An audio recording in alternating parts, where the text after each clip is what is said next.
And a lot of the times I would get mistaken as like the secretary or the receptionist or the piercer, you know, like even the piercer, which I thought was weird. Like why do women have to be piercers? Like that's just so odd to me.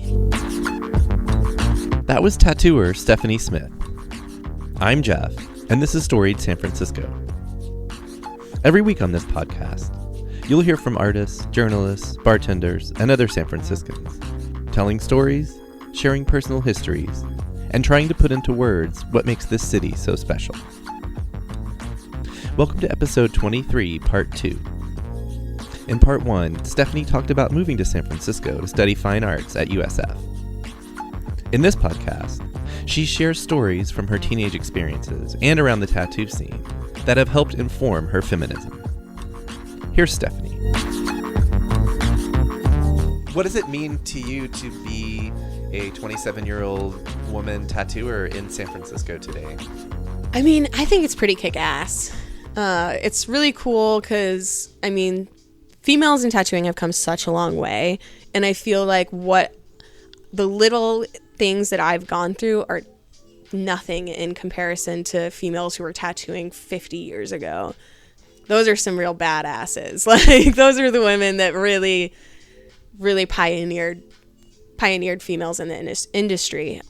And, you know, I still get, it's, you know, in a place like San Francisco, it's not as noticeable that I am not the normal, you know, but then I go just outside of this city. Like, we went and did a tattoo convention in Santa Rosa, which it's a great show. But you look around the convention and there's probably like 5 female tattooers to like 50 male tattooers. Little broy. Little broy. As Santa Rosa is. I like it, it's, of course, I love Santa Rosa, yeah. But I mean, it's all depending on where you live. And we're so lucky in San Francisco to be in such an accepting and kind of liberal place that being a female tattooer here is probably one of the best places to tattoo as being a woman. Sometimes I forget, and then I talk to my female friends who tattoo in other areas, and I'm like, wow, like, you guys experience way more misogyny than I do. I had a friend who was trying to tattoo in Colorado, and she was looking for an apprenticeship, and every person she went to, there was mostly dudes, obviously, teaching how to tattoo. Every single dude that she went to tried to have sex with her before she would be offered the apprenticeship. And this is in green, progressive Colorado. Yeah, and this is in Colorado. So it's like, really, this is still happening? And I mean, I've had that kind of interactions with people, and like, I'm such an asshole that I'll just straight up be like, fuck you. The Boston comes out. Yeah, the Boston comes out really fast. And I mean, I still get some of that. Like, it's very rare, but every now and then, like, it was more common on Haight Street because we would get a lot of tourists. And I would be more like, we had like piercings. So you would deal with more people just walking in the shop. Whereas like this shop, we're kind of off the beaten path. You're coming here to come here. You know where you're going. Whereas on Haight Street, it would be just kind of anybody could walk through the door. And a lot of the times I would get mistaken as like the secretary or the receptionist or the piercer, you know, like even the piercer, which I thought was weird. Like why do women have to be piercers? Like, that's just so odd to me. And every time I would be like, oh no, I'm the tattooer. And sometimes dudes would not want to get tattooed by me just because I was a female.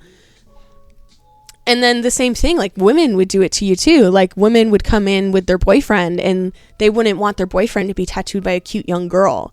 And it's like, come on, guys. Like, we're both perpetuating this stupid stereotype. And I wish it weren't surprising to me to hear this. It's not. Maybe it's one of those, like, there's a Trump supporter in San Francisco. It's like, you know, you don't expect that kind of thing here, but of course, tourism. It exists, right? And even local people. Even local people, definitely. And sometimes I'll get, like, I tattoo a lot of women. Probably 90% of my clientele is women, which I do like. But I like tattooing dudes, and I would like to tattoo more dudes. I've made it kind of my whole thing as being and looking the way that I do. I have been like sexually objectified since I was 13 years old, and that's like not an exaggeration at all. I have always been curvy since I was from a young age. I've always looked older than I was, and I've always been told that I'm too sexy. Even when I'm like trying, like I would actively try to not be sexy. And that was like a really eye-awakening moment after my apprenticeship, when I was like, I looked down one day and I was just like, I'm wearing the baggiest jeans and this big baggy t-shirt, and I used to like dress really femininely, and then I started getting into tattooing and I wanted to be taken seriously. And my whole life I had been not taken seriously because I was cute and a girl, and it gave me a lot of benefits and a lot of pretty privilege is what they call it. Yeah, you didn't get any tickets. I didn't get tickets, you know. I got didn't. to go to the club. Yeah, I got to skip the line at the clubs, even though I never went to the clubs. They're like, ooh. I could buy alcohol from a really young age because I looked old, and I would wear my mom's rings and go into the liquor store and pretend I was a married woman, and they'd believe me. I was like 16. But yeah, it was really important to me when I started tattooing that I would become successful just because my tattoos were good and not because of how I looked. And I see that females and males, they all do it, especially in this age of social media, is they take tons of photos of themselves for propaganda for the internet. And they maybe like, they do have tattoos of their work. And I'm not saying one is wrong or one isn't wrong or one is right. But for me, it was just like so important that that my face wasn't the reason why they were coming here, that it was the tattoos. And so many times I've been told that I should take more photos of myself and put that on my Instagram because I'll get more male clientele. I literally had another female artist tell me to do this.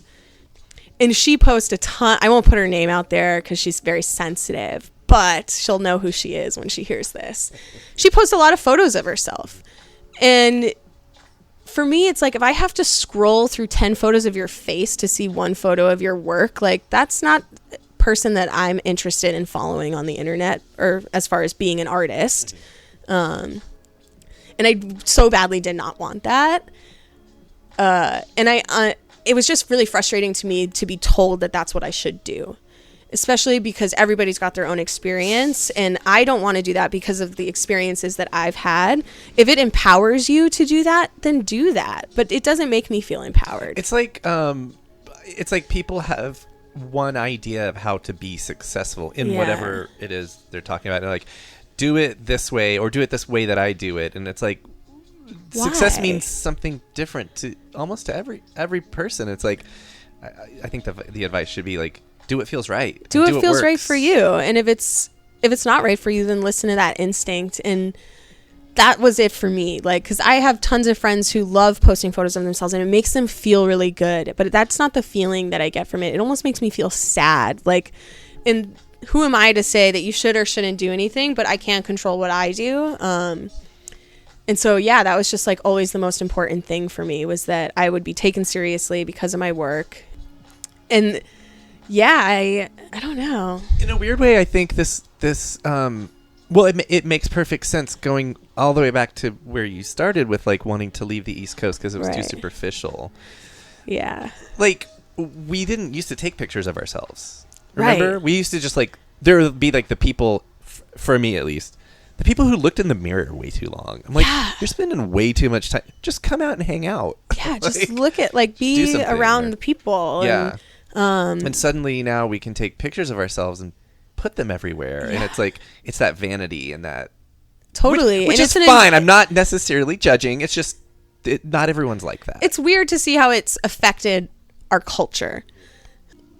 And, you know, it does root back to being in Boston and everything being superficial, and also Boston being a very misogynistic place. And really a place where when I was young, you know, I was probably doing things too young and getting experiences that I should have waited until I was older. But I got bullied in high school for being labeled a slut and being too promiscuous. And I would get written up for wearing the same clothes in school that other girls were wearing, but because my body was more curvy, it looked different on me.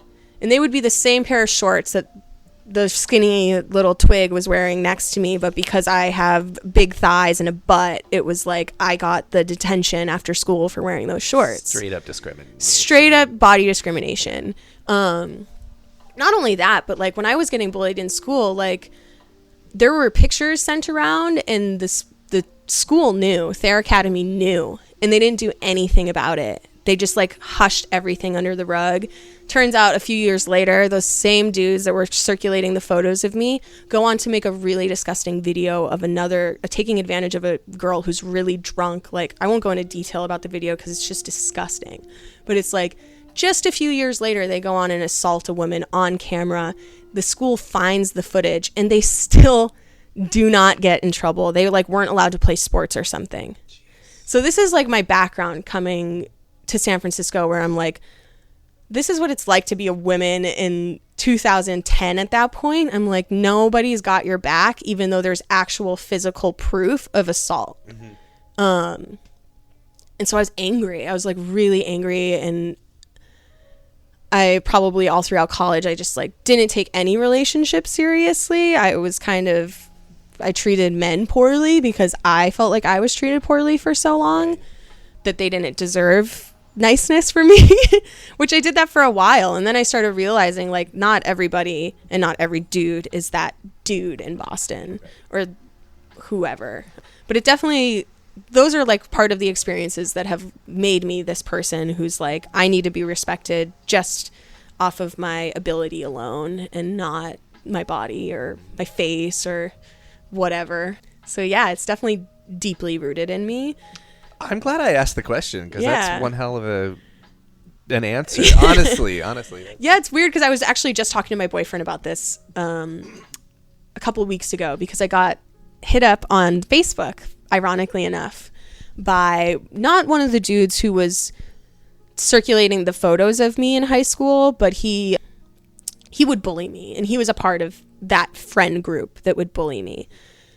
And I get this Facebook message from him that's all like, that's basically asking me to promote his Instagram page that's all about freedom of sexuality and positive views on sexuality and being provocative and all that stuff. And so I'm like, that's interesting, because you bullied me in high school for being a slut and for the way I looked, even though you had no idea who I was. And you only just heard the rumors or whatever. And then so I go looking on his Instagram, and it looks like maybe he's gay now. And so I'm like, okay, maybe he was like struggling with that in high school. And overcompensating. Yeah, he's overcompensating his maleness because he's hiding something. And that's all fine, and I can respect that struggle. But for him to reach out and ask for me to promote him just because he sees that I have a lot of following on the internet, I was just like, this fucking guy is not having it. And I let him know. I was like, you know what, dude, it looks like your views on sexuality have changed, and that's all cool. I'm happy for you. I hope you're having a really great life, but my memories of you have not changed. And you were a fucking prick to me, and you bullied me for being a slut. So I think your Instagram's kind of a joke, but that's cool. Keep pursuing that.